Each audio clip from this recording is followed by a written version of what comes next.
Saya pernah berpikir bahwa keluarga adalah benteng terakhir yang tak tergoyahkan, sampai hari itu tiba seperti badai yang menghancurkan segalanya.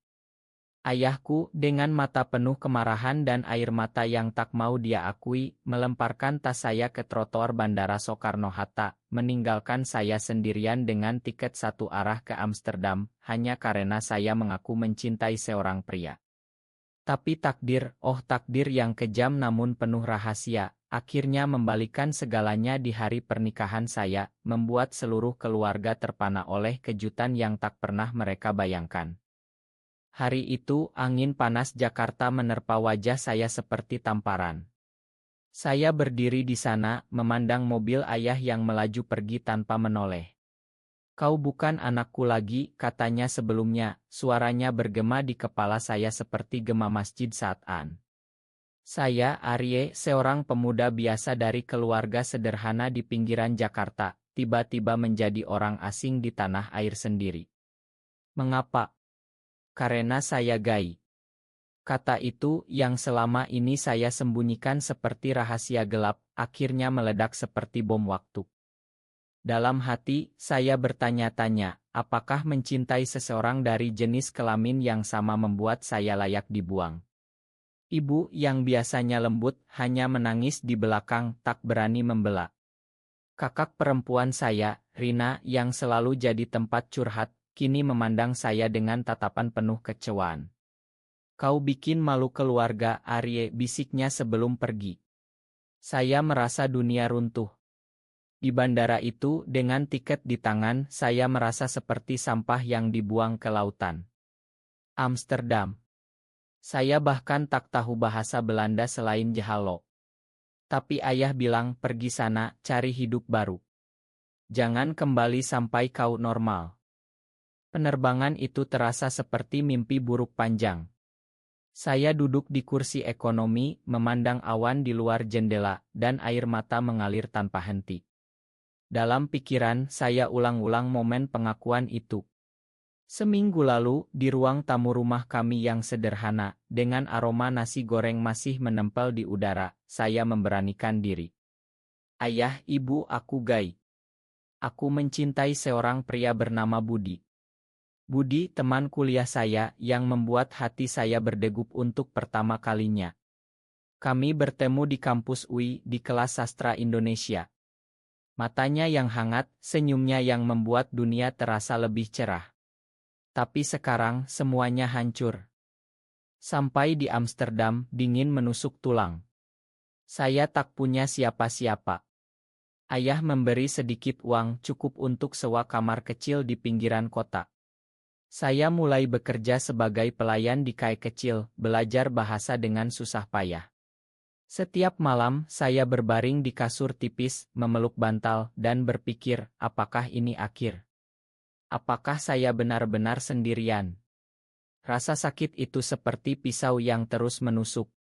Saya ingat doa-doa di masjid kampung, bagaimana agama diajarkan untuk mencintai, tapi kenapa cinta saya dianggap dosa? Konflik batin ini membuat saya terjaga malam demi malam. Saya ingin pulang, tapi kemana? Keluarga yang saya cintai telah membuang saya. Di kai itu, saya bertemu dengan orang-orang baru. Ada seorang pria Belanda bernama Lars, yang ramah dan mengajak saya bicara.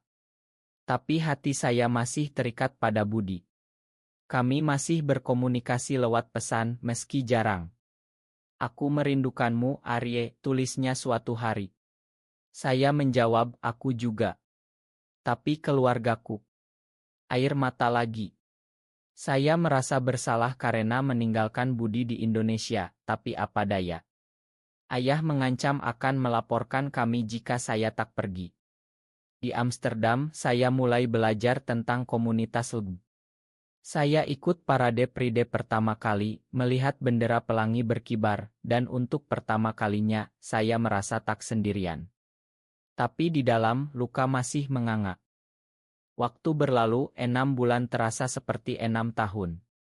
Saya mulai bangkit, belajar desain gerai secara online, dan mendapat pekerjaan lebih baik.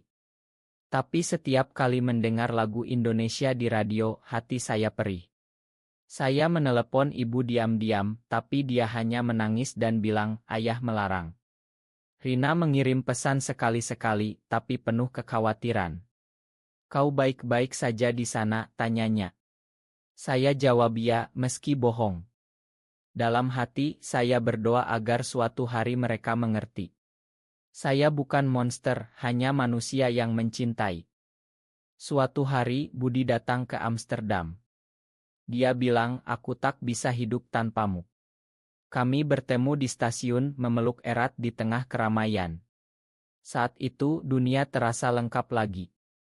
Kami mulai hidup bersama di apartemen kecil. Tapi konflik muncul. Budi ingin saya lupakan keluarga, tapi saya tak bisa. Mereka darah dagingku, kata saya. Kami bertengkar, tapi selalu baikan. Cinta kami tumbuh, meski di tanah asing. Saya mulai merasa rumah adalah di mana hati berada. Tahun pertama berlalu dengan campuran manis dan pahit. Saya mendapat kewarganegaraan sementara, bekerja sebagai desainer. Budi belajar bahasa, mendapat pekerjaan di restoran Indonesia. Kami sering masak rendang bersama, mengenang rumah. Tapi malam-malam saya bermimpi tentang ayah. Kembalilah sebagai anak laki-laki yang benar, katanya dalam mimpi. Saya terbangun berkeringat. Apakah saya salah? Apakah cinta ini dosa? Pertanyaan itu menghantui. Kemudian kabar buruk datang. Ibu sakit kanker. Rina menelepon, kembalilah, Ari. Ibu ingin bertemu. Hati saya hancur. Saya ingin pergi, tapi ayah. Dia masih marah, kata Rina. Saya ragu, tapi Budi mendorong, pergilah. Aku ikut. Kami terbang kembali ke Jakarta, hati penuh ketakutan. Sampai di rumah, ayah membuka pintu dengan wajah dingin. Kau berani datang, tanyanya. Saya jatuh berlutut, makan aku, ayah. Air mata mengalir. Ibu dari tempat tidur memeluk saya. Anakku, bisiknya. Saat itu, luka mulai sembuh. Tapi ayah pergi, tak mau bicara. Budi menunggu di hotel. Bagaimana, tanyanya. Saya cerita dan kami memeluk. Kita hadapi bersama, katanya. Saya merasa kuat. Tapi konflik baru muncul. Ayah tahu tentang Budi dan marah besar. Jangan bawa dia ke sini, teriaknya. Saya berdiri tegar, dia bagian dari hidupku. Hari-hari berikutnya penuh ketegangan. Ibu membaik sedikit dan kami bicara panjang. Aku selalu mencintaimu, Arye, katanya. Saya menangis. Rina mulai mengerti, mungkin ayah perlu waktu. Tapi ayah tetap keras kepala. Akhirnya, saya kembali ke Amsterdam dengan Budi, tapi janji pada ibu aku akan kembali. Di pesawat, saya berpikir, apakah ini awal rekonsiliasi? Atau akhir? Hati saya penuh harap dan ragu. Kembali ke Amsterdam, hidup kami berlanjut, tapi bayang-bayang keluarga tak pernah hilang. Setiap malam, saya memandang foto keluarga di meja, dan hati perih. Mengapa mereka tak bisa menerima, gumam saya pada diri sendiri. Budi mencoba menghibur, berikan waktu, sayang. Tapi waktu terasa lambat seperti siput di musim hujan Jakarta. Suatu hari, surat dari Rina datang. Ayah mulai melunak. Ibu sering bicara tentangmu. Hati saya berbunga. Saya balas, aku rindu kalian. Kami mulai komunikasi lebih sering. Budi senang tapi ada kecemburuan kecil. Jangan lupakan aku, katanya bercanda. Saya peluk dia, kau adalah duniaku sekarang. Tahun kedua, kami memutuskan menikah. Di Belanda itu legal.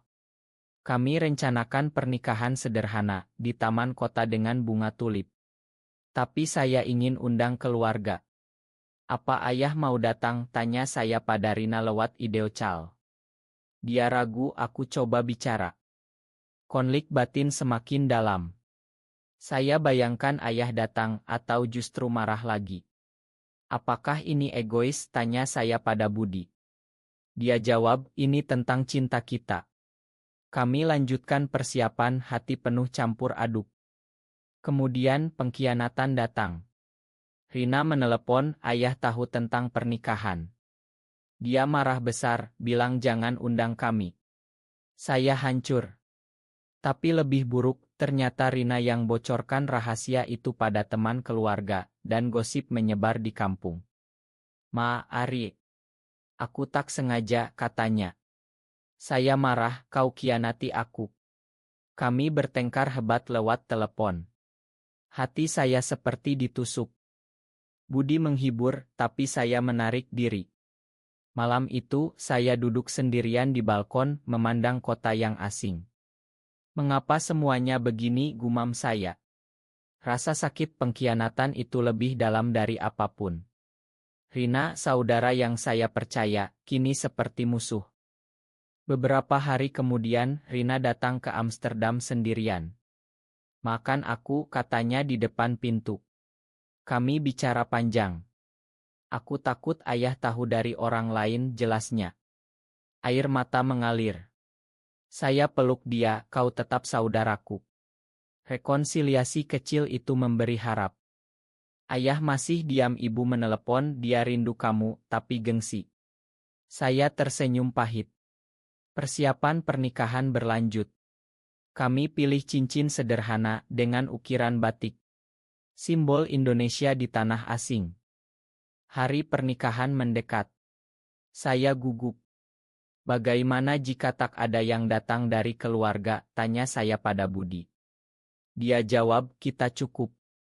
Tapi di hati, saya ingin ayah memberkati. Malam sebelum pernikahan, mimpi buruk datang. Saya mimpi ayah melempar batu pada kami. Terbangun, saya menangis. Budi peluk saya, semuanya akan baik. Tapi keraguan membesar. Pagi hari, di taman, tamu datang. Teman-teman dari KAE, komunitas LB. Kami berdiri di altar sederhana. Saat upacara dimulai, hati saya berdegup. Lalu, kejutan, Rina muncul dengan ibu. Kami datang, kata Rina. Ibu peluk saya, aku bangga padamu. Air mata bahagia. Tapi ayah, belum ada. Upacara berlanjut. Kami ucap janji, aku mencintaimu selamanya. Ciuman lembut, tepuk tangan. Saat pesta kecil, pintu taman terbuka. Ayah masuk, wajahnya pucat. Semua terdiam. Ayah, gumam saya. Dia mendekat, mata berkaca. Makan ayah, Arye. Ayah salah. Kami peluk, air mata mengalir. Ternyata ibu yang paksa dia datang. Takdir membawa ayah ke sini, katanya. Saat itu, semua terkejut. Keluarga yang dulu buang saya, kini di sini menyaksikan cinta saya. Takdir memang penuh kejutan. Tapi cerita belum selesai. Setelah pernikahan, kami bicara panjang. Ayah cerita tentang masa mudanya, bagaimana masyarakat Indonesia keras pada yang berbeda. Ayah takut kau menderita, katanya. Saya jawab, penderitaan terbesar adalah kehilangan keluarga. Kami pulang ke Indonesia untuk bulan madu singkat. Di Jakarta, ayah ajak kami makan malam keluarga. Selamat datang Budi, katanya pelan. Itu momen ajaib. Tapi konflik lama muncul lagi. Tetangga bergosip. Anaknya gay, malu sekali. Ayah marah, tapi kali ini bela saya. Dia anakku dan aku bangga. Hidup baru dimulai. Kami tinggal di Amsterdam, tapi sering pulang. Ibu sembuh total berkat doa dan obat. Rina jadi pendukung di kampung. Dalam hati, saya bersyukur. Dari dibuang ke diterima. Takdir memang indah. Setelah pernikahan, hidup terasa seperti mimpi indah, tapi realitas mulai menyusup. Kami kembali ke rutinitas di Amsterdam, tapi sekarang dengan berkah keluarga. Setiap minggu ideocal dengan ayah dan ibu. Bagaimana cuaca di sana, tanya ayah, suaranya lebih lembut.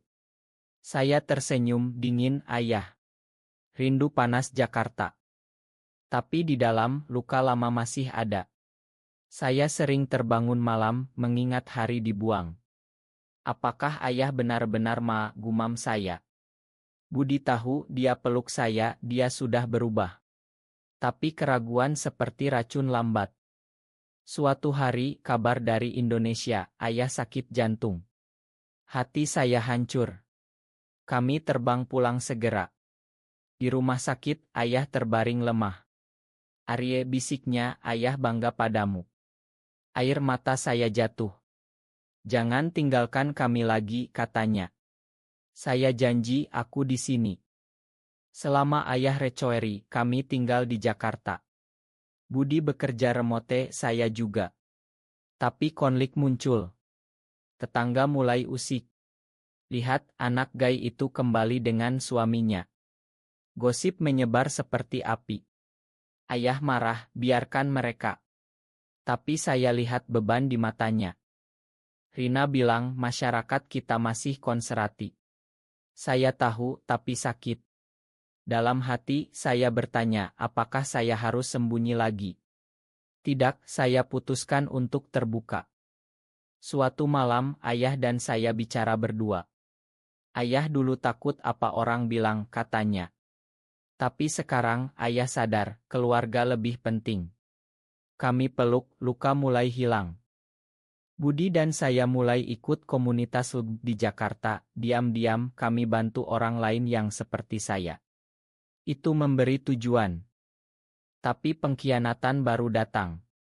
Seorang teman lama Budi yang tahu rahasia kami, sebarkan foto pernikahan di media sosial. Lihat, ini dosa, tulisnya. Keluarga kami dihujat online. Ayah marah besar, siapa yang lakukan ini? Saya hancur. Mengapa orang tak bisa biarkan kami bahagia, gumam saya. Budi minta maaf, itu teman lama, aku tak tahu. Kami bertengkar, kau harus hati-hati, teriak saya. Malam itu, saya duduk di atap rumah, memandang langit Jakarta yang penuh bintang. Tuhan, mengapa ujian ini, doa saya. Rasa sakit pengkhianatan itu lebih dalam, karena datang dari luar keluarga. Ayah datang, duduk di samping. Hidup penuh cobaan, anakku. Tapi kita kuat. Kata-katanya menyentuh. Kami bicara sampai pagi tentang iman, cinta, dan penerimaan. Akhirnya, kami laporkan akun itu dan gosip mereda. Keluarga lebih dekat. Ibu masak aurit kami, rendang spesial. Tahun ketiga pernikahan, kami adopsi anak anjing, simbol keluarga kecil. Namanya Takdir, kata Budi. Saya tertawa. Tapi kabar buruk lagi, ibu relapse kanker. Hati kami remuk. Kami rawat dia bersama. Jangan sedih, kata ibu, aku bahagia lihat kalian. Selama itu, konflik batin saya memuncak. Apakah semua ini karena aku, gumam saya. Budi jawab, tidak, ini takdir. Ayah jadi lebih religius, tapi sekarang dengan penerimaan. Agama ajarkan kasih sayang, katanya. Ibu meninggal damai di pelukan kami. Pemakaman penuh air mata. Dia pergi dengan senyum, kata ayah. Setelah itu, ayah tinggal dengan kami di Amsterdam sementara. Aku ingin kenal Budi lebih baik, katanya. Momen itu indah. Kami ajak ayah jalan-jalan, lihat kanal. Indah sekali, katanya. Di sana, dia cerita masa kecil saya. Kau selalu sensitif, Ari. Saya jawab, dan kau selalu kuat. Konflik terakhir, ayah ingin kami pulang permanen. Indonesia butuh kalian. Tapi kami ragu karena masyarakat. Akhirnya, kami putuskan tinggal di dua tempat. Musim panas di Amsterdam, musim hujan di Jakarta. Takdir memang penuh liku. Dari dibuang ke diterima sepenuh hati. Kehidupan pasca kehilangan ibu terasa hampa, seperti rumah tanpa cahaya. Setiap pagi di Amsterdam, saya bangun dengan dada sesak, mengingat senyum ibu. Mengapa dia pergi begitu cepat, gumam saya pada cermin. Budi peluk dari belakang, dia di surga, melihat kita. Tapi kata itu tak cukup hilangkan duka. Ayah kembali ke Jakarta, tapi kami sering berkunjung. Di sana, rumah terasa sepi tanpa ibu. Ayah lebih pendiam, tapi mata kami bertemu dengan pengertian baru. Kau mirip ibumu, katanya suatu hari. Saya tersenyum, tapi hati perih. Konflik baru muncul saat kami putuskan punya anak lewat surogasi. Di Belanda itu mungkin. Tapi ayah, anak tanpa ibu alami, tanyanya ragu. Saya jelaskan kami akan beri cinta ganda. Dia diam, tapi di hati saya tahu dia khawatir. Rina mendukung aku akan jadi tante terbaik. Tapi prosesnya panjang, penuh emosi. Saya sering ragu apakah aku layak jadi ayah. Budi jawab, kau akan hebat. Kemudian pengkhianatan dari dalam. Seorang sepupu tahu rencana kami dan cerita pada keluarga besar. Mereka mau buat anak. Dosa besar. Gosip meledak. Ayah ditelepon malam-malam. Apa benar, Pak? Tanya mereka. Ayah marah pada saya, kau bikin masalah lagi. Kami bertengkar lewat telepon. Ayah, ini impian kami, teriak saya. Dia jawab, pikirkan warisan keluarga. Hati saya remuk. Pengkhianatan sepupu itu seperti pisau di punggung. Mengapa keluarga sendiri begini, gumam saya. Budi tenangkan, kita lanjutkan. Malam-malam berikutnya, insomnia datang. Saya duduk di jendela, memandang hujan Amsterdam, dan berpikir tentang identitas. Aku Indonesia, gay, suami, dan calon ayah. Apakah terlalu banyak? Konflik batin ini lebih dalam, menyentuh akar jiwa. Akhirnya, ayah datang ke Amsterdam lagi. Ma, Ari. Ayah takut lagi. Kami bicara panjang tentang masa depan. Anak itu akan bahagia dengan kalian, katanya akhirnya. Proses surogasi berlanjut. Kami pilih ibu pengganti yang baik. 9 bulan penuh kecemasan. Saat bayi lahir, seorang gadis kecil, kami namai Siti, setelah ibu. Ayah datang lihat cucu. Cantik sekali, katanya, air mata mengalir. Momen itu semua luka hilang. Takdir memberi kita ini, gumam ayah.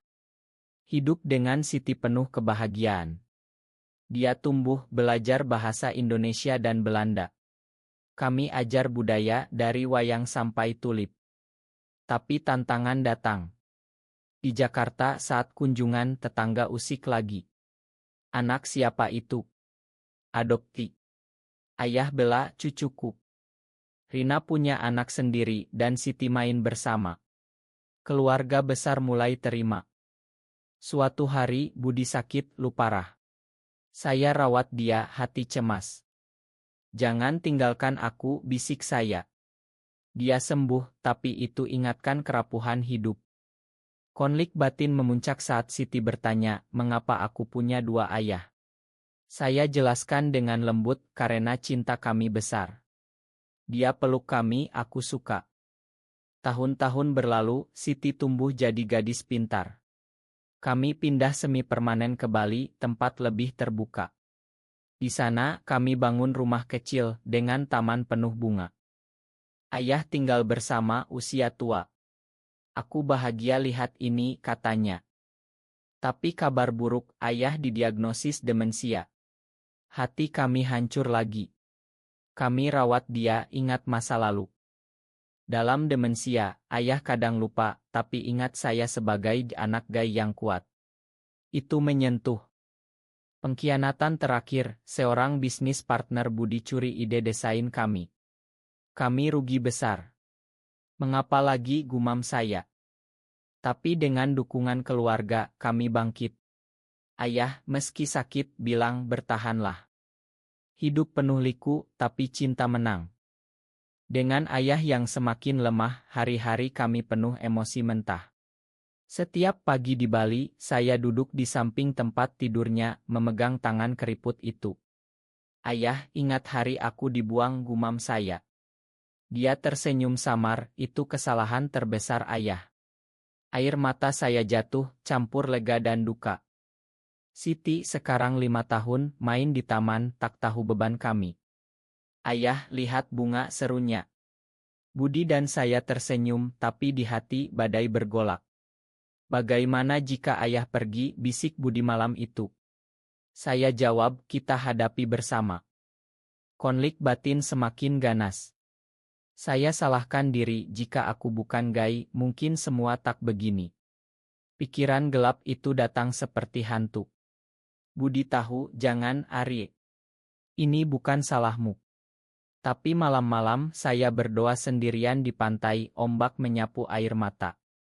Rina datang bantu rawat ayah. Dia bangga padamu, katanya. Kami bicara tentang masa lalu, pengkhianatan, dan pengampunan. Keluarga kita kuat karena cobaan, gumam Rina. Suatu hari, ayah bicara jelas, Arye, makan ayah atas Amsterdam. Saya peluk dia, sudah, ayah.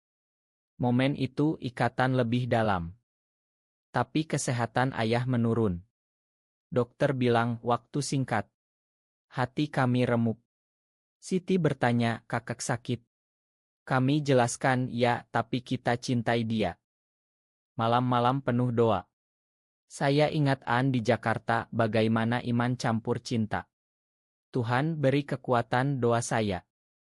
Pengkhianatan datang lagi dari dokter yang salah diagnosis awal. Kami marah, tapi fokus pada ayah. Ayah meninggal damai di pelukan kami.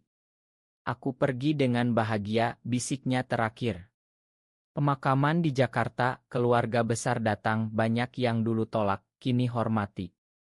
Setelah itu, duka menyelimuti. Saya depresi, menarik diri. Hidup tanpa ayah dan ibu, gumam saya. Budi dan Siti jadi penyemangat. Rina bilang, lanjutkan legacy ayah, penerimaan. Kami mulai kampanye kecil untuk di Indonesia, lewat cerita kami. Konflik dengan masyarakat, demo anti di Jakarta. Kami takut untuk Siti. Apakah kita salah tinggal di sini, tanya Budi. Tapi kami tetap ajar Siti tentang keberagaman. Cinta tak kenal batas, kata saya padanya. Tahun ke-6 pernikahan, kami renew house di Bali, dengan Siti sebagai lower girl. Teman dan keluarga datang, termasuk yang dulu khianati. Di sana saya pidato, dari dibuang ke diterima, takdir ajar kita tentang cinta. Tepuk tangan, air mata. Hidup berlanjut, penuh harap. Siti tumbuh, kami adopsi anak kedua, laki-laki bernama Ahmad. Konflik batin mereda, diganti kedamaian. Terima kasih, takdir, gumam saya setiap hari. Dengan 2 anak sekarang, hidup kami seperti simoni penuh nada tinggi dan rendah. Siti dan Ahmad main di pantai Bali, tawa mereka seperti obat duka. Tapi di dalam, saya masih bergulat dengan bayang masa lalu. Apakah semuanya layak, gumam saya saat memandang laut. Budi jawab, lihat anak-anak kita. Ya.